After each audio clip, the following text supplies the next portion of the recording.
Hey, what's up? It's Goldberg for the morning show, 99.9 The Point. Boop. All right, so last night was season 5 finale of Game of Thrones, and oh my goodness, mind blown. So many things, so many just crazy things happened last night, and we're going to talk about that. One thing in particular we're going to discuss that's going to just blow your mind. So if you haven't seen the season finale yet, click away. I'm going to put a video somewhere around here that you can click on that's going to take you to a video where I show you a dad hack on how to make a grilled cheese sandwich with an iron, a clothes iron. Yes. So if you want to see that and you don't want the season 5 finale ruined for you, go click on that now. If you're still here, you want the spoiler. You want to know what happened. You want to know my theory of what's going to happen to this major character. Okay. So here's the deal. First off, we're not going to have any screenshots of the TV show, no cuts to the movie scenes. I don't have that kind of budget in my morning show, okay? So just use your imagination. I could draw stick figures, but I'm not going to bore you with that. The other thing is I'm horrible with names. So it's going to be that Baratheon dude or that person one time in season 3 in the cave. You know, it's going to be that kind of thing. Don't expect the actual names. If I know the names, I'll try not to screw them up, okay? So that's where it's going to happen. So here we go. Big spoiler. End of season 5, Jon Snow dead. What? He's one of the 3 most popular characters of Daenerys Targaryen, Tyrion Lannister, and Jon Snow. Everybody loves those 3, okay? Well, there's several theories about who Jon Snow's mother is and why that's going to lead to him coming back to life. What? Yeah, he's dead. How is he going to come back to life? Well, here's how he's going to come back to life, okay? He's royal blood. He is royal blood, okay? And the Red Witch is going to bring him back to life. Now, why do you say she would bring him back to life, and how is he royal blood? Well, first off, you have to understand where Jon Snow comes from. There's a big mystery of who his mother is. Well, Jon Snow's mother, if you don't know this, is actually Ned Stark's sister. Ned Stark's sister is his mother. But this isn't a Lannister thing where the brother and sister were hooking up. No.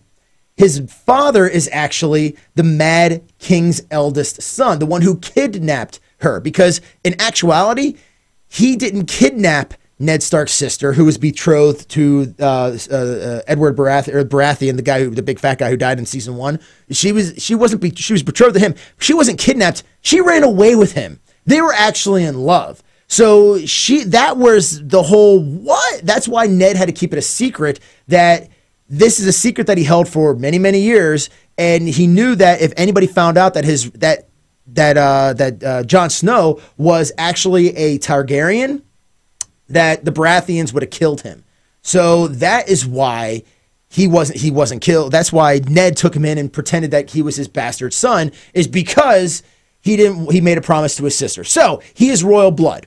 Another showing of this is that the Red Witch only tries to sleep with people with royal blood. That's why she slept with Stannis Baratheon. That's also why she tried to sleep with the other Baratheon's illegitimate son, who she tried to kill, and then the guy sent him off away, if you remember that. So that's one of the other things. Okay, so he's royal blood from a Targaryen and a Stark, which means he has a true claim to the throne.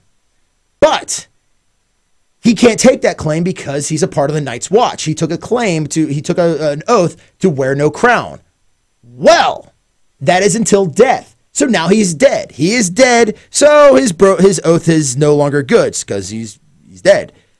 But you saw back in season 3, people who believe in this one true God, the fire god, this person that the Red Witch really follows, well, they bring people back to life. You saw it whenever the Hound killed that guy in battle, and they brought him back to life in the cave. Well, the Red Witch, why would she leave Stannis Baratheon on the eve of the big battle that she's been preparing him for? Well, the reason she left the battle and left Stannis Baratheon is because she realized he's not going to win. He's not going to be the true next king sitting on the Iron Throne. It's going to be this guy up at the wall who's going to get killed here soon. So I need to go and save his life. So she left, and she showed up at just the right time to save his life. Well, why is this so important with that? Well, kind of how I mentioned, now he can wear a throne, because since he was killed, well, he's dead. His oath has been paid. His oath is now is done. She brings him back to life. His oath of the Night's Watch is no longer good. He can actually become king now. So now he can rally the armies of the North, including the people that are still loyal to the Starks. He can rally all the people who he just saved from north of the Wall, from all the White Walkers. And all of a sudden, he's got a pretty substantial army and a pretty solid claim to not only be the Warden of the North, but also to go to the Iron Throne, since he's also a Targaryen.